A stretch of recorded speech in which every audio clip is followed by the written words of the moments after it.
Hey there everyone, this is Samuel Johnson and welcome back to the Spider-Verse Retrospectives, and today we're going to be continuing our discussion on the Tangled States storyline as we take a look at Web Warriors number 9. Now, last time on Web Warriors! Put simply, things are starting to get very hectic. After the damage the Web of Life and Destiny had sustained during Electroverse, the strands in the web were starting to get tangled up in one another, and side effects of that were that certain worlds were lost in the tangles, some worlds were set on fire when things were going wrong in them, and the most obvious one that we begin seeing in this storyline, worlds are starting to bleed into one another, with one example of that being that of Hobie Brown's world, aka Spider-Punk, as worlds are beginning to intersect with his, specifically an alternate version of Spider-Ham's world set in 2099, allowing us to actually meet Spider-Ham 2099 and Doctor Doom 2099, and yes, he is a duck, which you probably know if you watched the previous videos, so disregard that, as well as another Marvel universe called the Megamorphs universe, a miniseries that tied into a toy line wherein the superheroes and supervillains piloted giant robots, with the representatives of that universe being Spider-Man and Doc Ock. And while the Web Warriors did their best to fend off these threats, sadly, they weren't doing so well. In an attempt to undo the damage, Octavia Otto wound up trying to manually untangle the strands of the web, and while this did wind up getting Karn back in contact with Earth 803, it also wound up causing a reality quake that wound up sending the Web Warriors hurtling across the multiverse, with Anya Corazon, Lady Spider, Spider-Punk, and Megamorph Spider-Man staying behind on Spider-Punk's world, while Spider-Man Noir, Spider-Man India, and Spider-Ham wound up getting sent to the Marvel Noir universe, and Spider-Gwen, Spider-Ham 2099, and Megamorph Doc Ock wound up being sent to Spider-Ham's universe. So, yeah, things are still kind of getting crazy. And to make matters worse, well, we still have some various threats as well. Megamorph Doc Ock is not happy to have been sent to another universe, when Spider-Man Noir, Spider-Man India, and Spider-Ham arrive in the Marvel Noir universe, they become aware that things have been going weird in Noir's world since, well, they're getting modern technology, and they seem to finally have a hint as to what the cause is, as they see a neon sign that says Oscorp, and, well, going to Mayday and Billy. While Billy is able to thankfully contact Karn and let them know what's going on, sadly in the midst of the chaos, the Electro army has broken free of the Faraday cage and are now getting ready to cause a riot in New York, which Mayday is hopefully trying to deal with, which is where this issue begins. And I'm going to try and keep things as focused as possible, because this comic does jump around between these various plot threads, and to try and describe them all, I think, would be very, very confusing. So I'm just going to try and stick to one plot thread at a time. So, to try and keep things simple, I'm going to start with the simplest plot thread, and start with Spider-Gwen, because, well, she's in a world that's essentially just this big, jumpy cartoon, and she's just kind of in disbelief at this. However, as mentioned, Megamorph Doc Ock is not happy to be here. He doesn't like that. He doesn't like how everything's all the three same colors. He doesn't like how bouncy and jumpy everything is. And when he decides to go on a rampage and fly to the city, because his Megamorph can turn into a helicopter, apparently he can't destroy anything to build his many accessories. Actual quotes. Of course, Spider-Gwen isn't just going to let Doc Ock go nuts in the city, and so she goes after him, and thankfully she manages to get a ride from Spider-Ham 2099, who finally makes himself known in this issue and reveals that he can apparently fly, so Gwen just rides on his back. I admit her reactions at this point are actually very funny, because even she realizes how insane this is, but at this point she's just kind of rolling with it. While As such, when Gwen arrives, she of course doesn't know what they're going to be doing, as well she kind of thinks that she can take solace in the fact that maybe no one in this world can die since it's a big cartoon. Well, Doc Ock is still piloting a giant mechanized robot that can't be damaged, so fighting that thing is still going to be very hard, especially if it's just Gwen and Spider-Ham 2099. Thankfully, though, that's when help arrives, because, well, this is still an alternate version of the Marvel Universe, and, well, Spider-Man isn't the only alternate hero on this world, as we see this world's version of the Avengers called the Scavengers, who are all just animal versions of the Avengers. There's a cat version of Captain America, who I think is named Captain America. There's a mouse version of Iron Man, a duck version of Quicksilver. I'm not gonna, actually, you know what? Hold on. Let me see if I can find it. Sorry, I just gotta find the page. Yes, these are the Scavengers. It is glorious. It is glorious, and I love it. But either way, yeah, the Scavengers decide they're going to face Doc Ock head on, and, well, that's really all that we're going to be seeing in the story. That's why I'm naming it first. In the meantime, back with the other Spideys, well, back on Spider-Punk's world, Anya and Co are kind of having trouble. Anya and Co are realizing that they're cut off from the Great Web as they're trying to access their communicators, but can't actually contact anyone, and quickly realize that they're stranded. I mean, of course, the questions are raised of how they're going to fix all this, but Anya actually does propose a solution. So she does mention how as she mentions the communicator that Pavitra built on Lady Spider's world, as she thinks that what if May actually built it again? And while May says that she probably could, well, she doesn't have access to her lab, and Spider-Punk's world isn't exactly the most technologically advanced place, so she doesn't really know where she'd get access to the materials to build a new one. At which point, Anya gestures to Megamorph Spider-Man, who, while not knowing what they're talking about, is willing to lend a hand because, well, he's still Spider-Man. He even mentions that his robot can turn into a giant spider. So yeah, there's that plot line out of the way. And then, but of course, we should also get back to Marvel Noir. In the case of that place, the trio of Spideys that have arrived there are still kind of taking this all in, and so of course, Spider-Man India and Spider-Ham want an explanation, and Noir talks about what's been going on in his world, as he mentions that, and essentially, like I said, as we've seen in the previous issues, this has been a problem that he's been kind of keeping an eye on, and basically, at first he thought that when he first arrived, that maybe he had arrived in the future of his world, but he began noticing that the more modern stuff in the Noir universe was very localized, and as a result of that, he began realizing that something wasn't right, and especially considering the whole Oscorp logo, it's clear that something is very much amiss in the web. And Spider-Man India is able to put together that whatever this is, it's essentially like what happened in Hobie's world. Universes are bleeding into one another, and that all the locations they're seeing are most likely locations from other universes, especially in the case of Oscorp, because the Norman Osborn of the Noir universe is dead. He was killed in the final issue of the first Spider-Man Noir miniseries. Of course, Spider-Man India ends up chewing Noir out about why he didn't tell the Web Warriors, and well, Noir brings up his logic that they're all just a bunch of knuckleheads who really have no idea what they're doing. That they just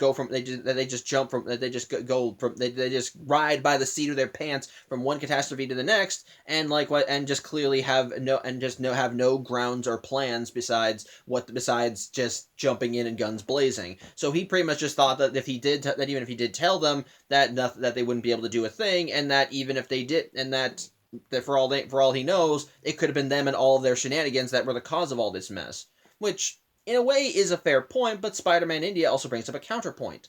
They don't know what the cause of this was, and because Spider-Man Noir wanted to go at it all his own, well, they're also no closer to figuring out the problem. And yes, they do kind of ride by the seat of their pants, but, well, they're also the only ones that could figure out a means to this, and they have access to that technology, and they all do have. Hold on one second. Sorry, I just wanted to check the book. But yeah, pretty much Pavitra just tells him, yeah, it's like, yeah, we do kind of ride by the seat of their pants, but this just showcases just how unstable the web was. And if you had told us about this, we could have tried working towards a solution. And with everything that's going wrong in the multiverse, how can you afford to not trust us at all? And Spider-Man Noir, well, he realizes that despite his misgivings, Pavitra is right. He should have told them.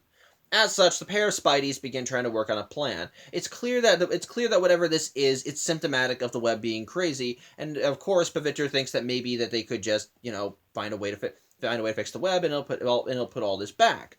The only problem is Osborn. It's clear that there is that whatever's going on, another universe's Norman Osborn is now running around the Marvel Noir universe and doing random things, and as the trio of Spideys are swinging around the Noir New York, they end up hearing a gunshot, and when they look into an alley, they do see that some of the people working at Oscorp are hauling away stuff, and one of them just killed another guy over carrying the shipment. So it's clear that whatever's going on at Oscorp, it ain't exactly on the up and up. As such, while Pavitra says that they do need to focus on repairing the Web of Life and Destiny, even he admits that maybe they should deal with Osborn first, as it's clear he's kind of a more immediate threat. And so he ends up suiting up, and he Noir and Ham go swinging in, and sure enough, after we cut back to a few other plot points, India Noir and Ham manage to end up going through Oscorp and just beating the shit out of whoever they can find. And it turns out that Oscorp has very low security, but they are able to find the head of the main office of the man in charge here. And sure enough, it is an Osborn in charge of this place, but it's not Norman. It is in fact Harry Osborn. And yes, as Pavitcher was able to figure out, this is the Harry Osborn of another universe. One specifically where he's Spider-Man. And he's apparently overjoyed to see the trio of Spideys here. Because from his perspective, basically he is building a good chunk of a city, just one day appeared in this universe, and he has absolutely no idea how they got here, and apparently he's been trying to figure out how to fix all this ever since. The question is, while he is excited to see the Spideys because, well, he heard that this is another universe with another Spider-Man, he's happy to have their help because he has access to all these resources. It does kind of make you wonder why he never tried reaching out to Spider-Man Noir in the first place. Although, to be fair, how would he? He doesn't know who he is. But either way, he says he's happy to help the trio, and, well, the Spideys are kind of shocked to see him being so cooperative, though Harry does briefly get repulsed when he sees Spider-Ham. But, yeah, something is clearly a little off about him. Either way, to kind of go to the final plotline of the comic, well, going back to Earth 803 with Lady Spider's world, the Electros are, of course, going nuts in the city. And while Mayday is doing her best to keep people out of the streets and keep them safe, well, it's still her versus an entire army of Electros, and despite the fact that they are very malnourished and are clearly weak from not eating that much, their numbers still very greatly outnumber Mayday's, and while she can fend them off for a while, eventually they will overpower her and she will be beaten. So she does keep calling back to Billy and asks him, hey, can you get some backup here? We need to take care of this. But again, Billy keeps relaying that to Karn and Octavia, but even that is not doing so well, and because of the reality quake, well, the Octavia and Karn cannot call the rest of the team, so they have no idea what to do. They have no idea who to send as backup, and basically they just think they might be screwed. However, Karn does showcase one very important thing. Yes, they may have lost the team, but while there may be only a few strands while some of the strands in the web are tangled up, the rest of the web is still intact. And there are many worlds across it, with many more Spider-Men to call upon. And sure enough, Octavia ends up taking this advice, as at the end of the comic, we cut to Earth 982, the MC2 universe, as Octavia arrives on the doorstep of Mary Jane Watson Parker. As such, once she arrives, she immediately wants to see Uncle Ben, who, upon arriving, Octavia relays her thanks for Ben and Gwen saving her life back when she was under the employ of the Electros, and tells them how they have found, and while she may have only known Mayday briefly, she made a heroic sacrifice for her, and that they found her, but she needs help, and they want Ben's help in order to bring her back. And sure enough, Octavia showcases that Ben's Palace is not the first place that she's visited, as we see that she has gathered another army made of spider people, which I was originally going to complain about because a lot of these Spideys are not ones I recognize, but I can't deny it. Seeing this whole army of Spideys just standing in front of the Parker's front door it's still awesome. It's still really awesome. So there you go. That's the end of the comic. So yeah, much like with the last issue, honestly, for this issue, while despite how kind of hectic it felt for me to describe all the plot lines one by one, this one does feel a little bit more grounded than the last issue. While last issue definitely felt like things were getting more hectic, so to speak, in this issue, well, the only real hectic plot thread is the one with the Electros. That one really feels like that's the immediate threat right now, because the Electros are now running around in a world full of innocent people, and the only person that can stop them is Mayday. And while Mayday can fend them off as best as she can, well, again, she's one Spider-Woman versus an army of Electros, and despite how malnourished they are, even with their larger numbers can still greatly their larger numbers can still greatly outclass her. So basically at this point while she has more of a fighting chance than before, it's still minuscule in comparison to theirs. So that one still feels like the hectic thing. And before you mention, well, there's still Megamorph Doc Ock to deal with, I'm just gonna say this right now, that one's a non-threat.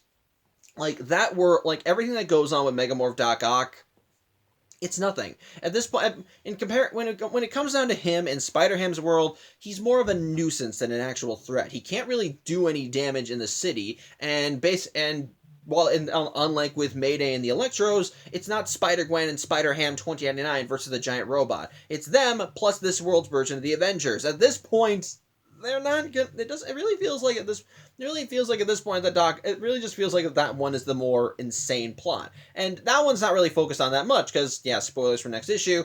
Doc Ock, Megamorph Doc Ock gets taken out off screen. That one is not an issue at all. The instant that Megamorph Doc Ock arrived on Spider-Ham's world, he's just not important anymore. Which, yeah, I'm going to also kind of consider a flaw because that also means that the stuff with Megamorph Doc Ock felt mostly pointless and just felt like it was there to help introduce Megamorph Spider-Man, which he does become integral to the story later, but for which is fine, but the stuff with Megamorph Doc Ock just feels like an afterthought. It really just feels like which in a way kind of makes sense. You have all these plot threads all going off at the same time. Some of them are going to get neglected, and unfortunately, the stuff with Megamorph Doc Ock is one of them. Now, to be fair, again, that one doesn't really feel like it's a big part of the whole thing. Like I said, because of the circumstances he's in now, he feels more like a nuisance than a threat. So, there you go.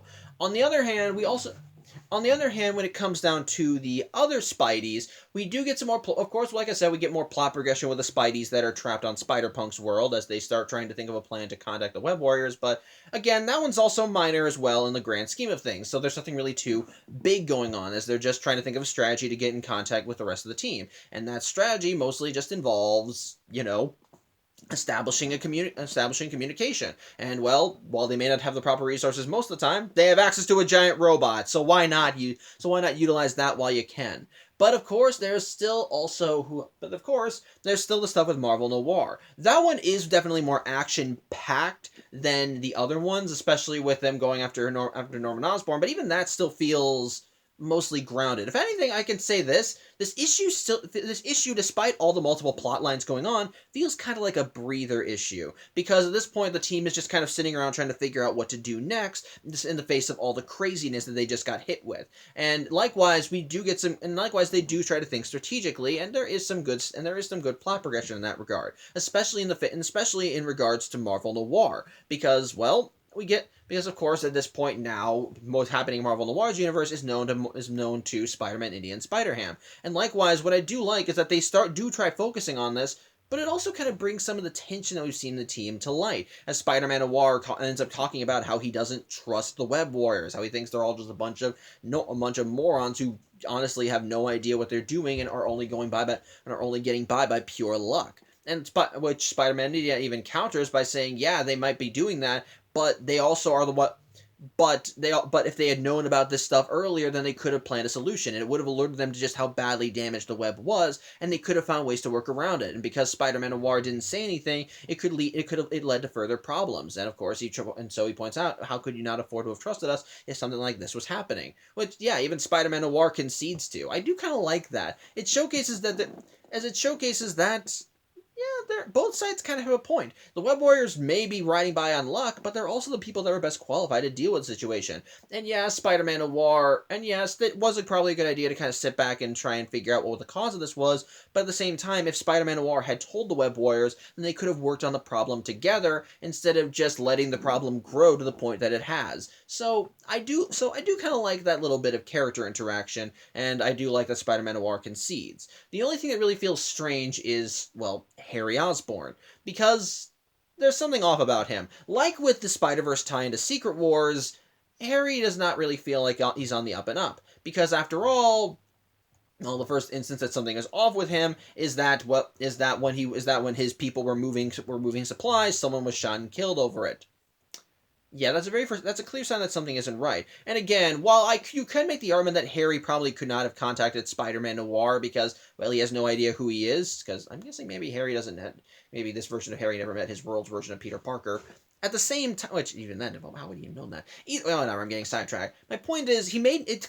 Despite, yeah, it's clear that Spider-Man Noir had never once came in contact with Harry, and if Harry was trying to find a solution that involved the other Spideys, it feels like that he would have at least tried to contact Noir, maybe through some way, like when things were starting to go hairy in the city, he could have like sent his men there to meet Noir and say, "Mr. Osborn would like to see you." And considering that Spider-Man Noir was trying to gather information on what the heck was going on with his universe, then I think he would have very much gone with him and wanted to know what was going on, especially since his experience with Osborn's is tumultuous, to say the least.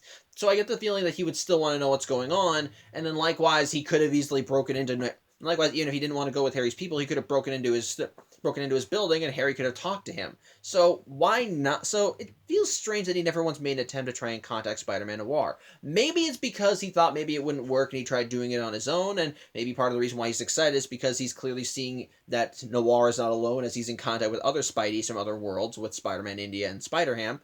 Although he didn't see Spider-Ham at first, but but I love his reaction when he sees them. He's like, what the hell is that? So there is progression there, but like with Norman Osborn and the Spider-Verse tie into Secret Wars, you do kind of feel that something is off with this character, and thus while he seems friendly and jovial at first, you're kind of keeping him at arm's length. So there is something like that. Likewise with the stuff with Karn and Octavia, and the stuff. Likewise, the stuff with Karn and Octavia, I do like how that progresses as well, as it still ties back into how the immediate threat with the Electros. As yes, the web is still kind of going nuts, and they can't get access to the team, but there is still an entire multiverse of Spider people that they can call upon. And yes, like I said, while I was originally planning to kind of complain about the final shot of issue 9 being a bunch of Spideys that we don't know, as it feels like they could have brand recognition, I'm sorry, I can't. Even when I looked at that final shot with Octavia asking Uncle Ben to join their army to help save Mayday, and you just see this whole army of Spider people just standing right outside the front door, even if I don't recognize a good chunk of them, it's still awesome to see them. I can't deny it. It's just still awesome to see all these Spider people in one place with all the very. Let me see if I can find that final shot. It's a good shot. I really want to find it. Here it is. This is the final shot. Just seeing all the Spider people just standing there. Octavia letting him know that they need his help. It's just awesome, and even if I don't recognize a good chunk of them, it's still cool to see. So, I guess really when it comes down to it, I think this issue is just all right. Like I said, it feels more like a breather issue, so to speak. It still kind of suffers from similar problems It still kind of suffers from the problems that I mentioned when I talked about the last issue with having to focus on too much. But thankfully, because most of it is just kind of the characters all getting themselves together and trying to figure out what to do next, it feels mostly like a breather. While there are problems going on in the background, they don't feel too in your face about it. It doesn't feel like there's too much going on at once. As like I said, the stuff with Megamorph Doc Ock feels like an afterthought, which can be considered a flaw, but counter argument, it also means that we can focus on the other stuff that's important. The stuff with the Web Warriors in all their worlds doesn't feel too confusing, as Spider-Man Noir and Spider-Man India quickly are able to establish that what's going on in the Marvel Noir universe is symptomatic of the web, and thus realize they have to take care of that, and likewise maybe have to deal with Osborn. We get some plot progression with the other Web Warriors on Spider-Punk's world as they want to try and reestablish the contact with the team, and then likewise to try and counteract the Electros, we see Octavia starting to build another Spider army to try and fend them off. Which, yeah, it starts small, but at the same time, but I guess if I can list another flaw, these are also clearly the beginnings of other plot lines that are going to be going on. And yes, like I said last issue, things are going to start getting confusing again. So be prepared to really pay attention for the next time we talk about this. But otherwise, this issue is fine. Just feels like a breather issue, and they do like trying. And it's clear that they are still trying to keep things as calm while still progressing the plot. So overall, just all right. So yeah, that's about it. Thank you for watching. I'm Samuel Johnson. I hope you have a good Saturday, and I'll hopefully see you on Tuesday as we look at issue 10. So till then, hope you have a good day and take care.